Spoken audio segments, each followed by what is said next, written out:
Yo, what's going on YouTube? It's your boy Joel CP back here with another video, and today I'm bringing you guys a new series called Madden for Dummies. Now, if you guys follow me in Madden 19, I think it was Madden 19 or Madden 18, I did a Madden for Dummies series, basically just introducing beginners into Madden, trying to break down certain things, certain concepts, certain controls that you guys should be practicing that people use, and other controls that you shouldn't. So today, just bringing back the series for Madden 21. I'm sorry I haven't been dropping videos in a little bit. Just been grinding Twitch. Had a really big subathon and stuff like that. So honestly, kind of just knocked back in terms of planning for content, and that's honestly my bad. 110% clearly, but I'm gonna try to get back to it as soon as I possibly can. So I appreciate y'all again. But yeah, going into the series today, this is just kind of like an intro for beginners into Madden.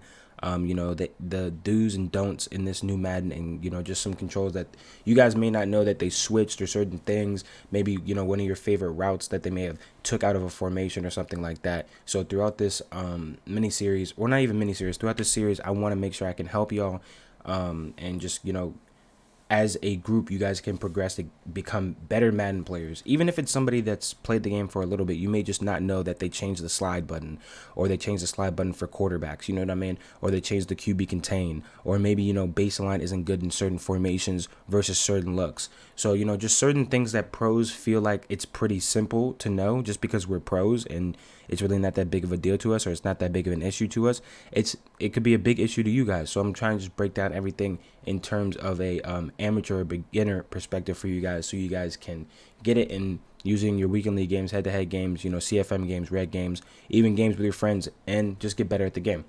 So today, this is just going over some basics. Number one thing in Madden 21, or in any Madden, or in any video game, there is a meta. And with the meta, I know that some of you guys don't want to follow the meta, and that's fine. And I'm not going to be able to go ahead and convince you guys to all run the meta. But for the people that do want to run the meta, it puts you at a level playing field because everybody is doing it, right? If people don't know what the meta is, meta in video games, it's what everybody's doing, what the move is at the moment, what's the hot craze, right? So for example, right now everyone's running man-to-man cover 2-man. So man-to-man cover 2-man is the meta. Some people are running 4-6, some people are running big nickel over G, so you can say that is another meta.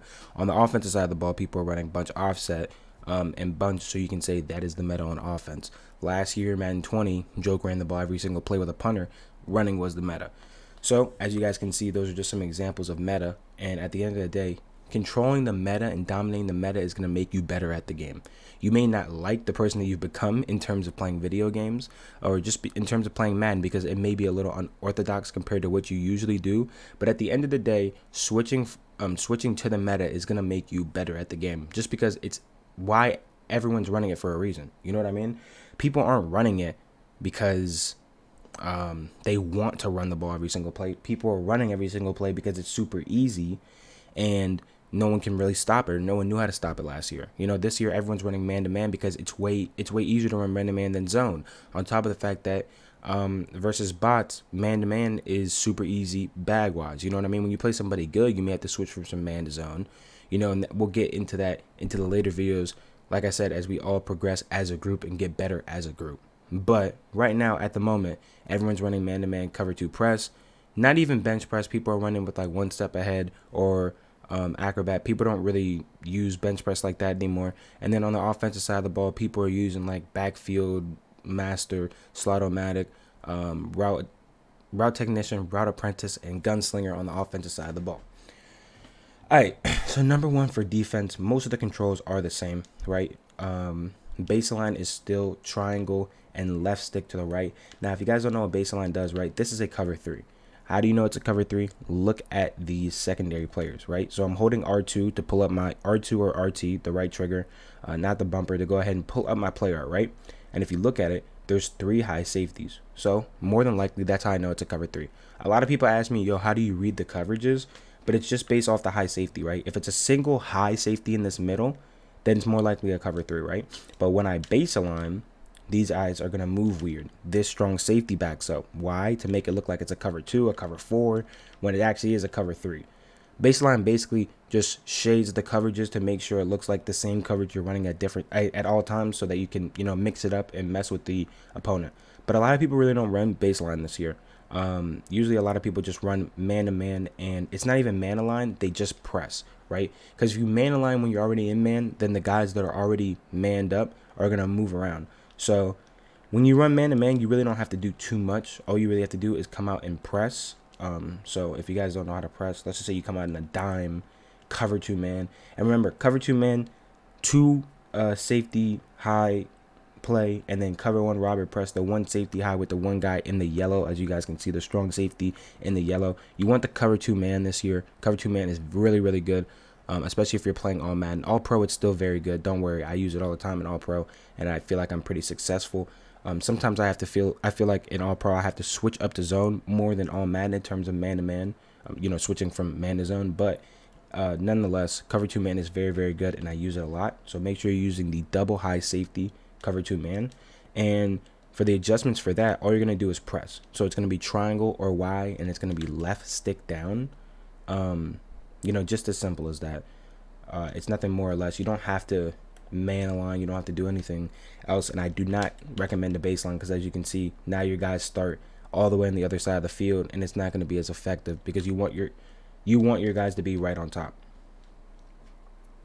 This year, the meta is to use safeties or middle linebackers at safety, and the reason being is because, and let me go ahead and pause and show you, there's a new stat in Madden, right? So you still have agility, but there is a change of direction stat, and the change of direction stat is very big on the defensive side of the ball, because it matters on how fluid your guy moves, right? So you guys can see COD change of direction. That's not Call of Duty. That's literally change of direction. I don't know why they added it, to be honest with you guys. I don't know what the difference is between change of direction and agility. I honestly feel like agility probably is just what at the rate you change the direction, but still, wouldn't that just be the rating? So that's kind of confusing to me. But honestly, with that being said, change of direction is the biggest thing in the game, so we don't use linebackers, just because, as you can see, the linebackers had like 70 change of directions, and most of the cornerbacks had high 80 to 90. So number one, just to know, if you guys didn't know, to switch safeties at linebacker, it cannot be in any 4-3 formation, 3-4 formation. It cannot be at certain linebacker positions in 4-6. It can be in nickel, it can be in dime, and it can be in dollar. Now, if you guys want to know how to switch it, any type of nickel, dollar, or dime, and some positions, again, vary, all you're going to do is press R1, which is the front bumper, or RB. So instead of RT from earlier, you're going to press R1 or RB. All it's going to do is pull up this screen right here. And as you can see, it's a bunch of players with their faces and the overalls and their positions. And what you're going to do from there is you're going to move around with the D-pad. And you can see I'm moving around with the D-pad or the left stick, and you're going to get to these 2 middle linebacker positions. Once you do, you're going to press X. And as you can see, any backup middle linebackers or sub linebacker position for MUT, if you guys are looking to play MUT or CFM, any mode that roster builds, the sub linebackers are the guys that are going to get put in this position automatically. So that's why if you ever see me or any pros play and we have our sub linebackers already in the game and you don't see us go in and press R1, it's because they're already set. But in these formations where you have to switch it, or if you're playing, for example, if you're playing like regs where you can't put sub linebackers in, you're going to press R1 and bring in the safeties. And I always want to do that, find some safeties, just because, again, change of direction for a safety, even a backup safety, is probably way better than a starting linebacker, just because there's not a lot of guys that can move like cornerbacks. So going into the next thing in terms of what people are doing with this meta, right? So people are using their linebackers. Another thing is people are spying their D tackles or one of their guys. All right. So to spy, if you guys didn't know how to spy, it is going to be, and when I spy, I do bring up the quick menu. So if you guys don't know what the quick menu is, when you move around holding circle or B, right, and you move around with your left stick, you can switch players. As you can see, I'm switching between players pretty fast. And everyone asks pros, yo, how do you guys switch between players so fast? How do you know about the adjustments? Because they're quick adjustments. So I'm going to show you what the quick adjustments are. Usually you're going to have to double tap a button just depending on the group on the field, right? So double tap Y or triangle, and it brings up square, triangle, L1, X, and circle all in the secondary. So double tapping triangle or Y is going to bring up the secondary buttons. If you tap, wait, I know I wasn't tripping. Yeah. All right. So going into the next one, as you can see, you can double tap R1, right? If you double tap left on the D-pad right here, you can go ahead and bring up the D lineman. Vice versa, if you double tap right on the D-pad, you can bring up the linebacker. So you see the difference between linebackers, linemen, double tap D-pad to the left, double tap D-pad to the right, linebackers, and it's not, you have to use the D-pad. It can't be the left stick, just because you can see I'm moving my player if I'm double teaming.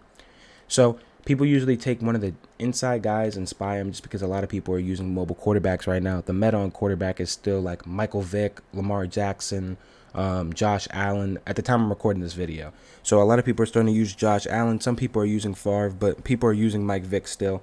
And just mobile quarterbacks are very, very annoying to deal with. Very much of a headache. So that's why I usually just spy my D-tackle and use a very, very fast D-tackle like OC, or maybe like an Alden Smith, a right end that you can put at D-tackle, or maybe even get a formation where you can put outside linebackers at the D-tackle position. Now, on the offensive side of the ball, a couple of things EA switched this year. And actually, no. Right before I get into the offensive side of the ball, let me bring up the last thing, just for, people that are coming into the game, because I know this could be a little bit confusing. When you go down to coach adjustments, right? Because a lot of people, they ask me, yo, what are your zone drops on? How do you touch your zone drops? I would leave these normal. I would usually just get used to the hooks, the curls, and the flats the way they are, especially in certain formations, and then adjust accordingly when it comes to that. So let's just say you're playing somebody that's just running across or every single play out of trips tight end, right? And your curl flat in general isn't playing it, right? Then I'd put my curl flat at like 20 yards. And if you guys didn't know what this is, a zone drop is basically you tell your zone where to be. So if I put this on 20, my curl flat is going to backpedal 20 yards and sit at around the 20-yard marker. 15 yards, 10 yards, you guys can see you control it all the way up to 0, and 0 means they're playing a super hard flat. So if someone's throwing a swing route or an RPO. So with that being said, I always keep my stuff on default, and I try to see what he's doing. Let's just see if my normal default zones can play defense, and if they can't, then I'm going to go ahead and switch it up. Like I said, trips tight end crosser, I'm going to go ahead and put it on 20 yards. A lot of people are doing crossers right now, so like 15 to 20 yards is probably going to be the move. I never like to change all of them at the same time unless I really need to in a very big down. I like to keep some of them default, and then on the other way, I like to keep some guys at like 15 or 20. All right. Now going into offense, I have a lot of people ask me, Joel, how do you slide this year? As simple as how do you slide? Just because EA Sports came out with a game like, they started Madden one way sliding, and then they switched it, right? And even sometimes I get a little confused with that. Even in a tournament, I dove and actually fumbled, and I will not forget that after getting like 20 to 25 yards, because I forgot that they had switched the button.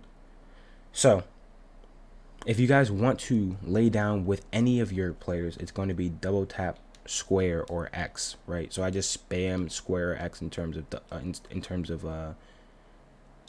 spamming the button, right? And what happens here is you're going to get a very slow animation, but then you're going to be able to go down, and that's why I tell you to spam, so it can be as fast as possible here. And basically this is just whenever you don't want to fumble. So as you can see right there, that's how you give yourself up. And it's the same thing with the quarterback as well. They switched it and made it a patch so that everything is the same thing, so you don't get too confused. So if you want to take off with the quarterback, you're going to double tap and then slide. It's going to be double tap square or double tap X. Another thing that I like to do, and you guys don't have to do this, but this is just kind of meta right now. A lot of people do this just in general because even though there's a lot of fumbles in the game, fumbles are very, very annoying. So if you guys do juke, you don't want to do this. But ball carrier on conservative. Now, for people that didn't know, conservative is going to take away all your ball carrier moves and make it so that sometimes you're not going to be able to break tackles. But at the end of the day, you're not going to fumble as much, and you're going to have a very, very low chance of fumbling compared to being on balance. And I would never go on aggressive. That's 110% a no. The only time I go on aggressive is at the 5-yard line or like a 4th down and inches, 4th down and 1 situation. But for the most part, I like to go on conservative here. Now, again, it's going to hinder you in terms of your ball carrier moves, but it's going to help you in terms of not fumbling and making sure that you cut out as many opportunities for your opponent to get lucky as possible. I don't really touch a lot of these other coaching adjustments just because I haven't really messed with them, and I don't know if they're good or not. Maybe I'll try them one day. Maybe I'll try like aggressive blocking on certain downs and see maybe if they hold longer. Maybe they get immediate holding calls. I haven't really tried it out too much just because we usually don't mess with them, so we'll see. Another thing that you got, if you guys did not know, is at the top of the screen this year, another thing that they added, right? Offense and defense. As you can see, I'm pressing R1 and L1 right here, and my offense and defense coach adjustments are moving. So what that means is, if you're on offense and you want to change your defensive coach adjustments in the beginning of the game, so you don't forget, you can do that with the touch of the two bumpers. L1 and R1 are LB and RB, and it's the same exact thing on defense. If you want to do something on offense, like turn on conservative, because maybe you're gonna forget and your opponent got the ball first, just go into coach adjustments and tap R1 and L1 to change the panels from offense to defense. All right. Last thing I'm gonna go over in today's video in terms of just meta, and another thing they added in Madden that a lot of you guys may not know and be a little bit confused, because you know, you may go into like a pro stream or maybe even see some YouTuber streams and be like, you know, I don't understand why that streamer does that, that YouTuber does that. Why does he have that certain player there? Why does he start this dude? Why does he not start this dude, right? And right now the meta is two running backs, one receiver, two tight ends. Am I saying that right? No, two running backs, two receivers, one tight end. My bad. Two running backs, two receivers, one tight end. And the reason why that is such a good meta right now is because you can audible down. Now, if you guys did not know, this is a new feature that Madden added this year. It is the audible down feature. It basically is trying to add more creativity to the offensive side of the ball. And honestly, I don't mind it. I honestly think that you're going to see way more creativity just in general in terms of what people run in their schemes. So I feel like it's honestly going to be better at the end of the day, and we're going to benefit from it in terms of watching gameplay. Playing gameplay, it's a little bit annoying, but I honestly think that it's going to let people feel like they're a little bit more refreshed in terms of content that they're watching. So remember again that to sub in a running back at receiver, or just sub in a running back at general, you're going to press R1 or RB on the bumper to sub in to bring up this play call screen. Or not play call screen, but this adjustment screen. And what happens now, right, is I can go ahead and when you press square to audible to a different formation, you see how it's not letting me audible to any formations because there's no other formations in the game. I'm tapping my D-pad, right? I'm flicking my stick, but it's not letting me audible to any other formations because there's not any other two running back formations in the game, right? So I want you guys to pay more attention to the bottom left. And if you guys didn't know, to scroll through your formations, again, you're going to just press the D-pad left or right just to flip through the formations. But remember, there was no other formations I could audible to when I was at the two running back set, right? Now I'm going to put in another tight end. So it's going to be two tight ends, two receivers, one running back. So let's see what things pop up for this. All right, so now I can come out and single back ace, ace close, deuce close, single back wing. So you can see I just opened up the playbook way more in terms of what formations I could go to.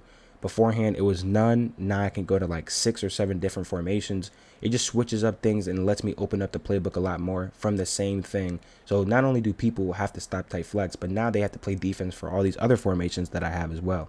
So now I can audible down to like a single back ace on the goal line and be able to go ahead and get that 1 yard instead of having to go to a whole different formation, maybe calling a timeout or something like that, or getting into a goal line, which I feel like sometimes is a little bit more obvious for my opponent. And I'm going to show you guys right here one more time. If you put in a receiver, then it's going to give me all the 3 receiver formations here. So you're going to see it's going to be a plethora of options compared to beforehand. And that's it just depends on your playbook. Sometimes audibling down is better. There's certain playbooks that are more suitable for people that want to audible down, like Oakland, for example, because there are a lot of running formations.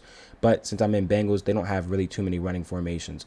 But at the end of the day, I definitely think that audible down is the move, and it's more of the meta.